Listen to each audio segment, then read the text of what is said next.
Non, je vais être rapide. Donc voilà, je me présente Jean Gérard, unité de recherche biomasse, bois, énergie, bioproduits, UR BioWeb, au CIRAD à Montpellier.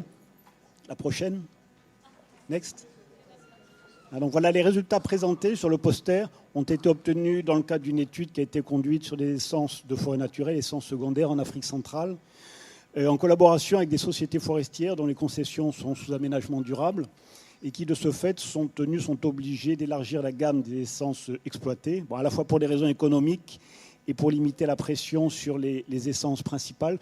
Donc l'objectif du travail, l'objectif général, c'était de mieux connaître, mieux comprendre les hétérogénéités de propriété des espèces ciblées, hétérogénéité de propriété, sachant que ces hétérogénéités sont à l'origine de pas mal de problèmes lors de la transformation des bois. Next. Donc les essences ciblées l'ont été de par leur potentialité de valorisation industrielle. Et sur le poster sont présentés des résultats pour 3 des propriétés étudiées dans le cadre de ce travail. Voilà, allez voir le poster. Il me reste au moins 30 secondes.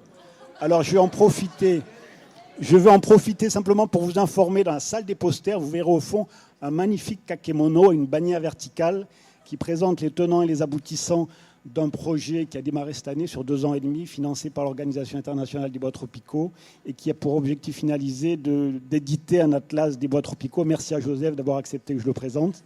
Donc allez le voir, n'hésitez pas à vous extasier dessus, je prendrai des photos. Non, simplement, je vais tout vous dire, dans le cadre de ce projet, on est tenu contractuellement de communiquer autour du projet. Donc, voilà, comme ça, je vais pouvoir montrer que je l'ai présenté au GDR Bois devant la fine fleur des sciences du bois françaises. Ça fera très chic. Merci.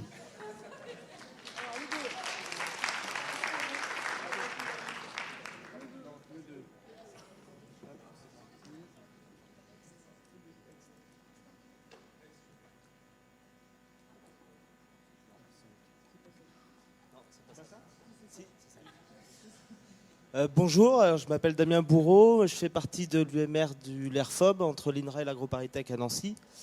Moi je vais vous présenter quelques premiers résultats d'un projet de recherche national sur l'optimisation du classement mécanique. Donc là je vais focaliser sur le Douglas. Et du coup je vais présenter en fait l'effet de la variation spatiale et longitudinale de certaines propriétés du bois de Douglas. Next s'il te plaît.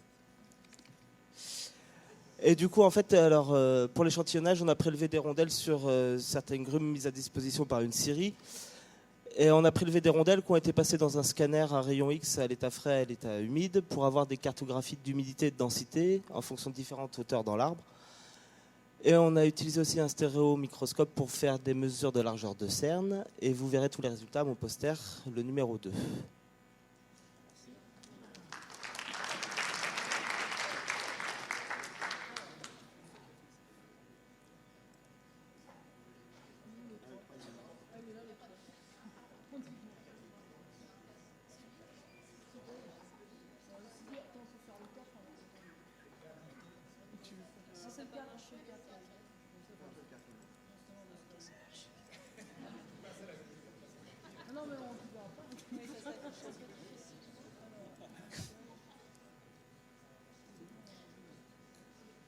Je peux commencer alors. Bonjour à tous, Julie Morin-Riva, je suis doctorante en Belgique, en co-tutelle au laboratoire de biologie du bois au Musée royal de l'Afrique centrale sous la direction de Hans Beckmann et aussi au laboratoire de foresterie des régions tropicales et subtropicales sous la direction de Jean-Louis Doucet. Donc le travail que je présente, c'est en écoanatomie pour les espèces ligneuses d'Afrique centrale. Et en particulier, donc, je me suis intéressée à la relation entre traits fonctionnels et caractères anatomiques pour 584 espèces. Et donc tous les résultats, vous les trouverez sur le poster qui est en place 4. Et ce qui est intéressant dans les résultats trouvés, c'est qu'il y a un signal taxonomique, donc des caractères anatomiques qui sont typiques plutôt des genres et des familles d'Afrique centrale, et d'autres qui seraient plutôt issus d'une convergence fonctionnelle due à des contraintes écologiques similaires. Donc ce qui est intéressant, c'est de voir la différence entre les grands arbres émergents, héliophiles et décidus, et les arbres de sous-bois, les arbustes de sous-bois qui sont plutôt sempervirents et Et ces deux grands types d'arbres, en fait, n'ont pas du tout les mêmes caractères anatomiques. Donc, je vous invite à voir mon poster en place 4. Merci.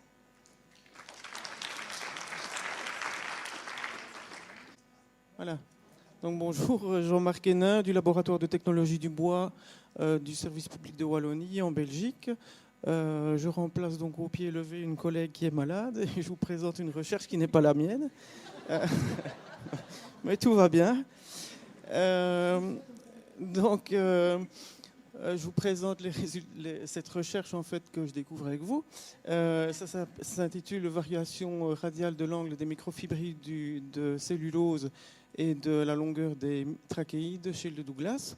Donc chez nous en Belgique comme ici en France, le Douglas est exotique et les gestionnaires forestiers ne sont pas toujours très à l'aise avec la sylviculture qui peut lui être appliquée. Et ils ne connaissent pas toujours finement les conséquences que la sylviculture peut avoir sur les propriétés du bois. Alors ici, dans le cadre, il y a un gros projet qui a été financé par l'administration wallonne et qui vise à évaluer l'impact de la sylviculture sur différents aspects de la ressource, donc sur les propriétés mécaniques, sur les propriétés de durabilité naturelle. Et ici, ce que l'on vous présente, c'est l'impact de la sylviculture sur les propriétés anatomiques. Puisque ces dernières sont connues pour avoir, donc les propriétés anatomiques sont connues pour avoir une incidence sur les propriétés mécaniques de la ressource, donc pour avoir une compréhension fine de l'incidence de la sylviculture sur les propriétés mécaniques, et bien on passe par l'anatomie. Alors on est seulement au début de l'interprétation des résultats. Et ce qui est présenté ici est la variation radiale de l'angle des microfibrilles de cellulose en fonction... oui, point. Chose intéressante, c'est que les résultats diffèrent un petit peu de ce qui était reporté dans la bibliographie, à savoir que apparemment, ce qu'on observe, nous, c'est que l'âge de transition du bois juvénile en bois mature se fait un petit peu plus tard que ce qui était d'habitude mentionné dans la littérature. Et voilà. Ok, merci. Parce que je rappelle la règle du jeu, on ne donne pas les résultats, on juge juste de quoi ça parle et à quel poster c'est. Voilà. Donc ça c'est le poster numéro 3. Sorry.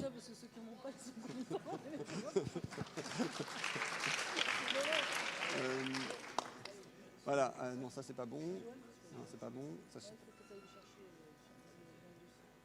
pourquoi j'ai tout ça là? Parce que tu as appuyé sur plein de trucs, ça a tout ouvert.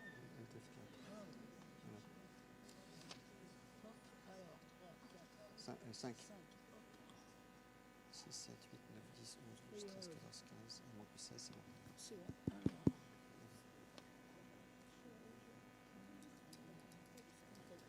C'est bon? Attendez. Donc bonjour à tous, je m'appelle Roman Enbach, je suis étudiant en première année de thèse au sein de l'UMR-AMAP et du laboratoire des sciences du bois de Kourou en Guyane française. Et ici je vous propose un poster sur le lien entre la structure des couronnes et la variation de l'épaisseur et de la surface d'aubier chez l'angélique de Guyane, donc Dicorrhenia guyanensis. La prochaine, Myriam, s'il te plaît. Donc l'angélique de Guyane, c'est 35% de la production de bois en Guyane. Et malgré cette notoriété, c'est une essence chez qui on va retrouver une grande variabilité de l'épaisseur d'aubier, comme vous voyez sur le graphique de gauche. Donc pour un même diamètre, avec des fois des différences qui vont de 10 à 15 cm. Et de la même manière, sur le graphique de droite, pour un même diamètre, on va retrouver une grande variabilité de la structure de la couronne. Alors ici, je propose justement de mettre en lien ces deux paramètres. La prochaine.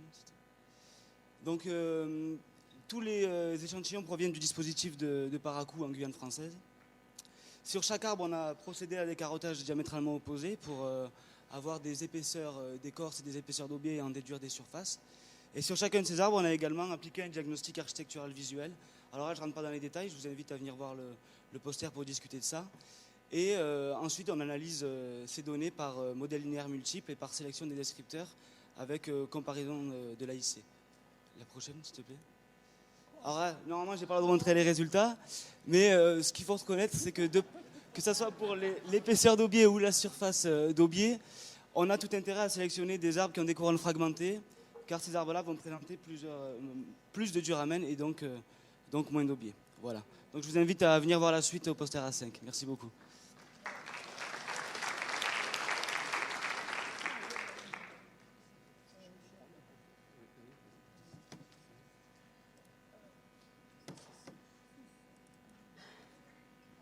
Donc bonjour à tous, moi je m'appelle Henri Cuny et je suis postdoctorant au LERFOB. Et le travail que je présente concerne les relations entre la xylogénèse et la structure du cerne des conifères. Donc le cerne, il est très utilisé dans de nombreuses disciplines. Donc par exemple parce que c'est un marqueur de l'environnement, notamment du climat.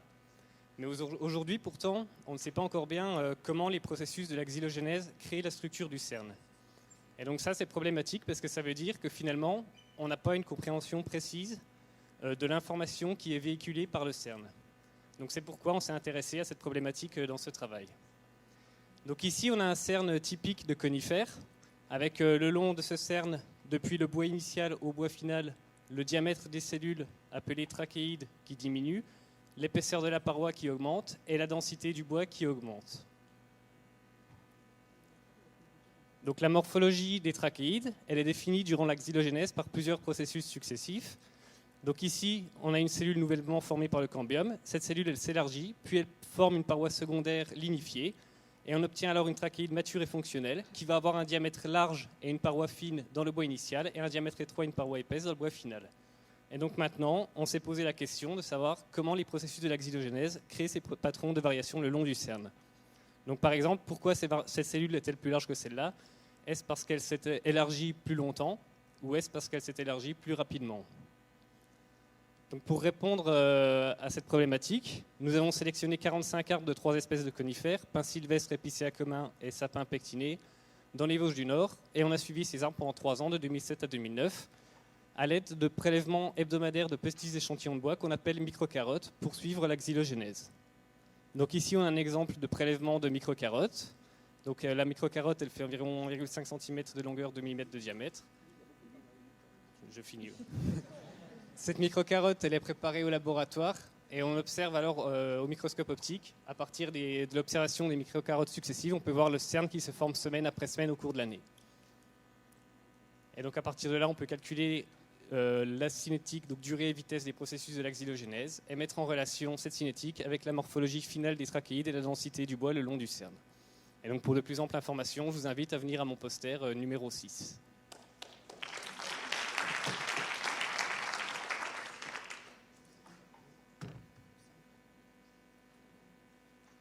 Donc, bonjour tout le monde. Je suis Imen Haddadou, je viens de l'Algérie. D'ailleurs, je vous remercie de nous avoir accueillis parmi vous, moi et mes collègues.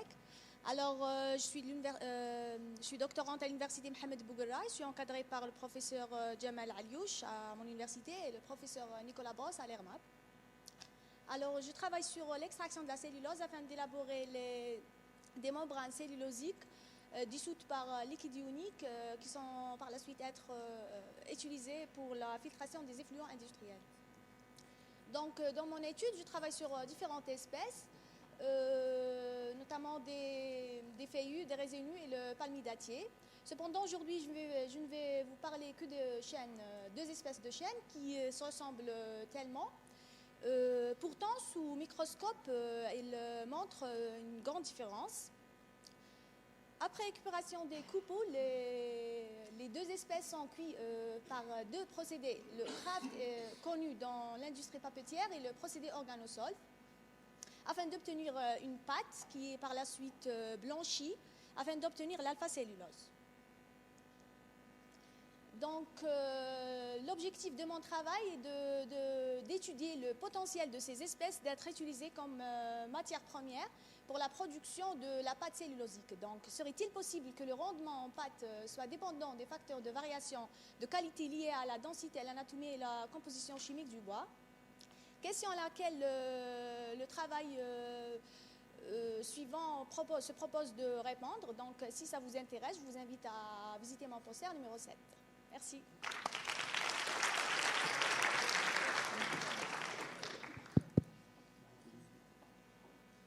Bonjour à tous, je m'appelle Lorenzo Franzoni, je suis un doctorant en première année de thèse avec l'école des Ponts et je travaille avec monsieur Forêt, Lebé et Lyon sur un projet de modélisation et d'expérience thermomécanique, c'est-à-dire à froid et au feu, sur les bois, la mêlée croisée. au CLT, Cross Laminated Timber.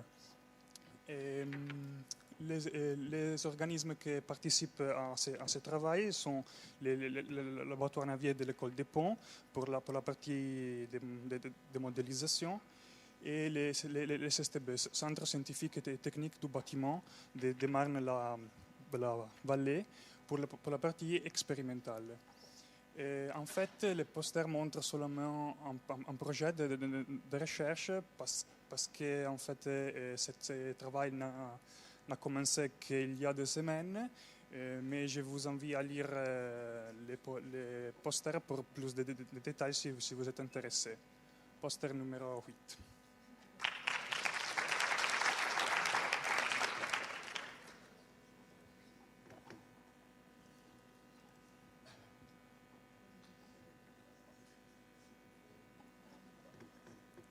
Bonjour, je suis doctorant à Clermont-Ferrand. Mon travail, c'est la modélisation comportement hydromécanique du bois. On s'intéresse à la réponse mécano-absorption du bois sous le chargement mécanique et le chargement hydrique en même temps. Le modèle présenté ici se base sur l'hypothèse de partition de la déformation. Et le comportement obtenu, c'est la forme même thermoélasticité. Une application sur différentes configurations de collage du bois massif reconstitué. Pour savoir plus, venez mon poteau numéro 9.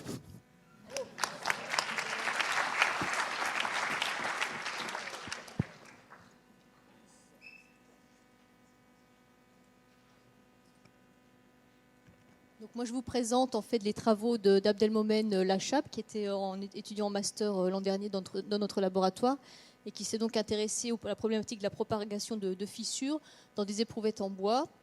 C'était du châtaignier et on a effectué ces mesures à partir de mesures de champ sans contact en utilisant la méthode de la grille. Donc travail co-encadré par Rostand, Moutoupiti, Michel Grédiac et moi-même. Voilà, donc l'idée, en fait, la problématique, c'est évidemment la problématique de la fissuration du bois, des ruptures brutales engendrées par des sollicitations climatiques variables et des chargements mécaniques complexes. Et donc, on s'est attelé à effectuer des mesures de champ sans contact, donc au moyen de la méthode de la grille. Donc ici, vous ne voyez pas très bien, mais la zone noire, en fait, il y a une grille avec 5 traits par millimètre. Voilà. Et on s'est servi donc de cette technique pour solliciter l'éprouvette en mode 1 et calculer le taux de restitution d'énergie. Donc on ne va pas montrer les slides suivants parce qu'il y a les résultats. Voilà. Donc on s'arrête. On s'arrête et puis vous viendrez voir la suite sur le poster à 10. Voilà. Voilà.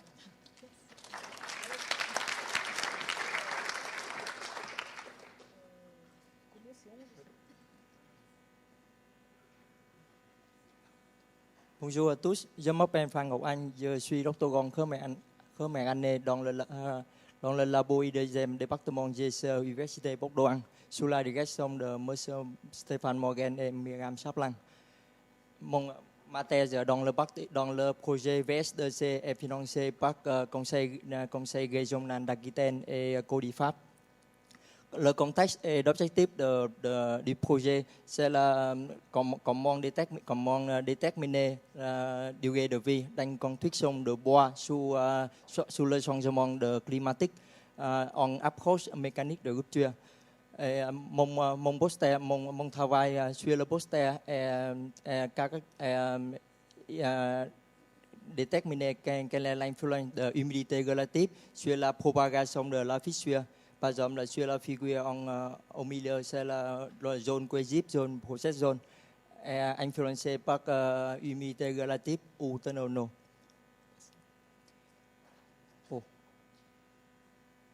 Pour ce travail, on a fait deux types essais. Premier type essai, c'est l'essai monotone, peut-être on ne peut pas voir. Et deuxième essai, c'est l'essai de fluage. De type essai fait le même, on a fait sur deux écouvettes, c'est la même tension, deux écouvettes humaines. Premier essai, c'est l'essai monotone pour caractériser des critères de propagation de fissures. Ensuite, on utilise deuxième écouvette humaine pour faire essai de fluage. de propagation pour la propagation de la fissure sous humidité relative variable dans une scène climatisée. Ensuite, les deux types essais sont modélisés pour propagation de fissure sous humidité variable. Je vous invite à mon poster numéro 11. Merci.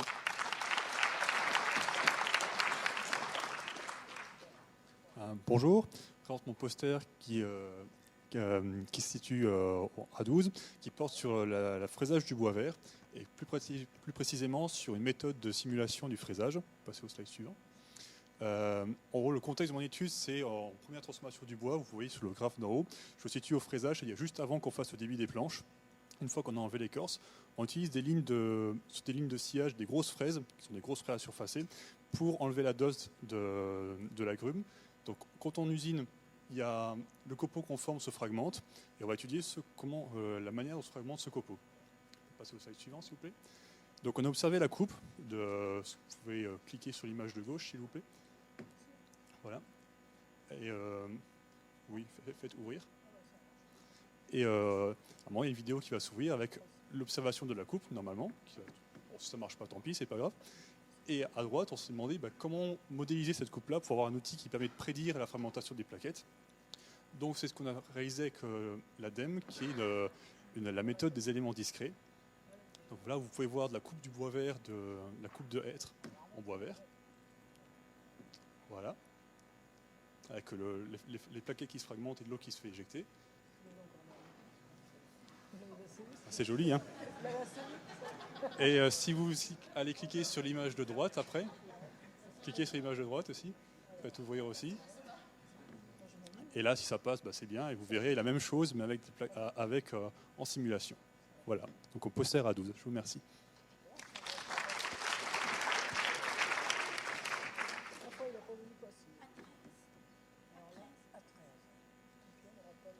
Bonjour, je suis Murara Manakout, doctorante au laboratoire Institut Clément Ader à l'IUT de Tarbes, sous la direction de Dr Tainara Mananatoandre et Dr Florent Aima.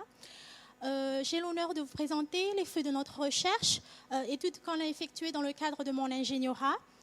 Dont nous nous sommes particulièrement intéressés aux relations entre la préférence des consommateurs et la qualité de surface du bois. Donc, en effet, la littérature se réfère souvent à l'optimisation l'optimisation des conditions de coupe afin d'améliorer la qualité de surface. Cependant, il n'existait pas encore aucun critère précis qui permet de qualifier si un état de surface est bon ou mauvais. Pour cela, on a... s'il vous plaît. Notre objectif est de trouver des critères quantitatifs, c'est-à-dire les paramètres d'état de surface qu'on veut relier avec les préférences des consommateurs et ainsi de trouver des seuils d'acceptabilité de ces paramètres par rapport aux préférences des consommateurs. Pour cela, on a effectué l'usinage des éprouvettes de palissandre suivant un plan d'expérience à partir duquel on a obtenu des surfaces allant de l'ébauche grossière à la finition très soignée. Et ensuite, on a mesuré, les paramètres d'état de surface, c'est-à-dire les critères quantitatifs. On a mesuré les paramètres de rugosité, et on a mesuré aussi les défauts visuels. Et après cela, on a effectué des tests hédoniques auprès de 100 consommateurs. Ensuite, on a relié les notes de préférence des consommateurs avec les critères quantitatifs. Et ensuite, on a trouvé les seuils d'acceptabilité de ces paramètres suivant les préférences des consommateurs. Pour voir plus en détail, je vous invite à nous joindre au poster numéro A13. Merci.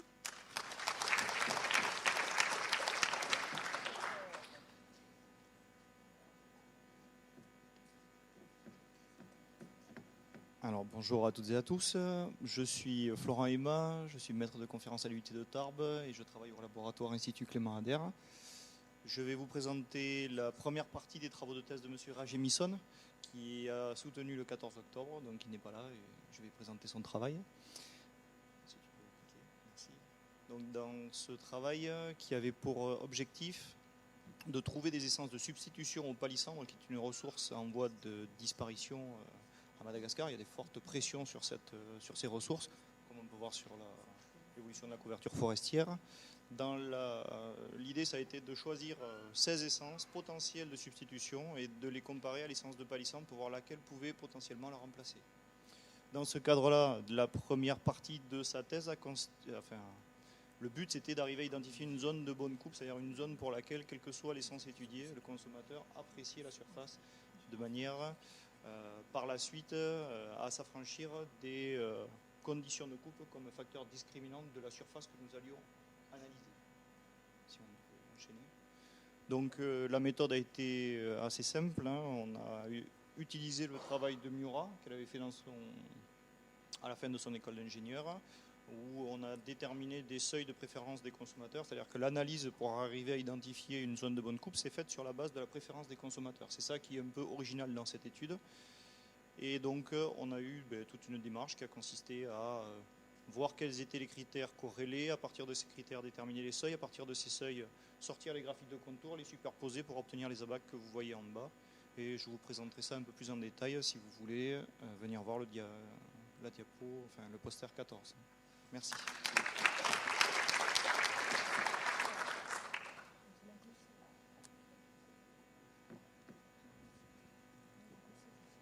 Bonjour, Agnès Burgers. Je suis doctorante en première année dans l'équipe bois du laboratoire de mécanique et de génie civil de Montpellier. Ma thèse est réalisée en partenariat avec le CIRAD sous la direction de Rémi Marchal et l'école des mines d'Alès sous la direction de Marc Vinche. Alors, je viens de commencer, donc je n'ai pas encore de résultats à vous présenter. Toutefois, du coup, je vais vous présenter la méthodologie envisagée pour cette thèse. Donc, elle concerne la caractérisation mécanique du bois, c'est-à-dire que l'objectif, c'est de modéliser, de proposer des modèles qui permettraient de mieux prédire le comportement. On s'est fixé d'arriver avec des indicateurs, des mesures assez simples, d'arriver à prédire la matrice complète d'élasticité et des coefficients de variation dimensionnelle en fonction de l'humidité et de la température. On veut faire ça parce que notre objectif, en fait, c'est de valoriser le bois dans la conception mécanique, mais de produits à forte valeur ajoutée, c'est-à-dire effectivement le génie civil, mais peut-être d'autres choses. On s'intéresse au siège de premier choix, c'est-à-dire proche du bois sans défaut, qui est un bois qui est facile à repérer visuellement, plus facile aussi à caractériser, et qui pourrait intéresser davantage les concepteurs de produits haut de gamme. Et enfin, pourquoi les pins? Parce que déjà, ça représente une grande partie de la ressource forestière du Languedoc-Roussillon, et qu'il y a 6 espèces en fait, de bois qui sont très représentées dans la région, ce qui va permettre de regarder l'influence de la génétique et de l'environnement sur les modèles proposés. Voilà, si vous voulez en savoir plus sur la méthode qu'on compte employer et si vous avez aussi des propositions de caractérisation, de méthode de caractérisation, vous êtes bienvenus pour discuter au poster A15. Merci.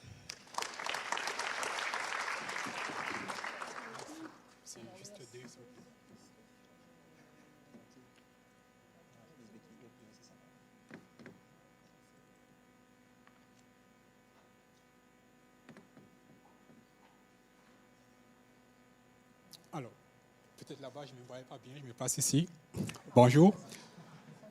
Moi, c'est Joël Hamada et je suis en thèse au laboratoire l'ERMAB sous la direction de M. Philippe Girardin et Mme Pétrissan Anneli. Donc, mon travail porte sur l'influence de la nature du bois sur le procédé de traitement thermique.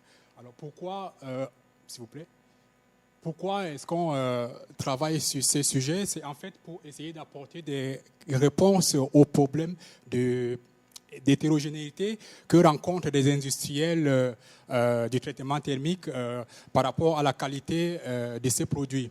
Donc, comment est-ce qu'on l'a fait? Alors, on a utilisé la technique de scanner à rayon X pour essayer de déterminer l'impact des propriétés initiales du bois, comme la densité, sur la perte de masse due aux modifications chimiques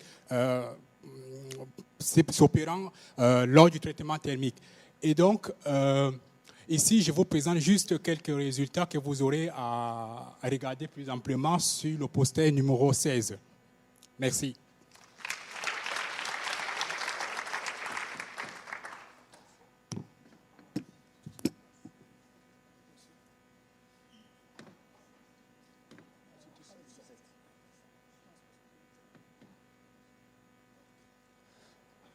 Bonjour à tous, je m'appelle Aiwei, je suis en thèse en seconde année dans le labo d'études de procédés et matériaux à l'École centrale Paris.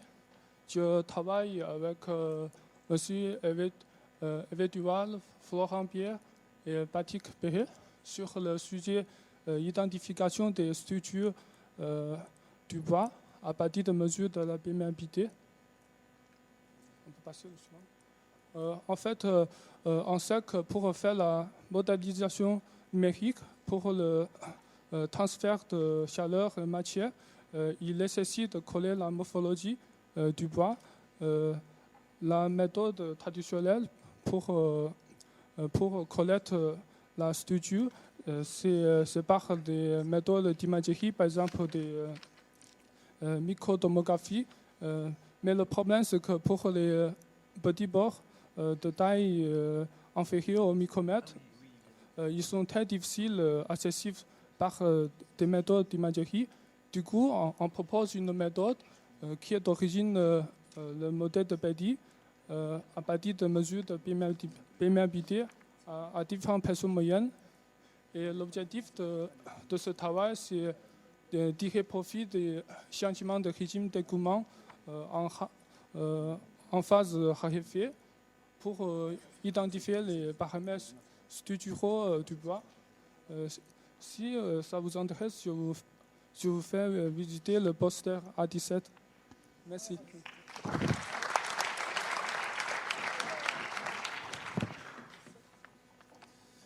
Je vais présenter le poster A18 en quelques mots. Je n'ai pas de support, hein, mais il y a un poster pour vous irez voir le poster. Donc c'est Mehdi Ayous, c'est moi-même auteur de ce poster, École centrale Paris. Mehdi est maître de conférence et c'est lui qui a fait les calculs par Lattice Boltzmann pour calculer les transferts massiques et thermiques dans des milieux cellulaires à base de bois, et c'est moi qui ai fait les maillages. Donc vous verrez le poster, c'est tout à fait, je ne vais pas abuser de temps de parole parce que vous m'avez déjà vu tout à l'heure, c'est tout à fait dans l'esprit de ce que j'ai présenté, changement d'échelle au niveau de l'agencement cellulaire pour essayer de prédire les propriétés diffusives, thermiques et massiques, en direction radiale et tangentielle, en fonction du plan ligneux.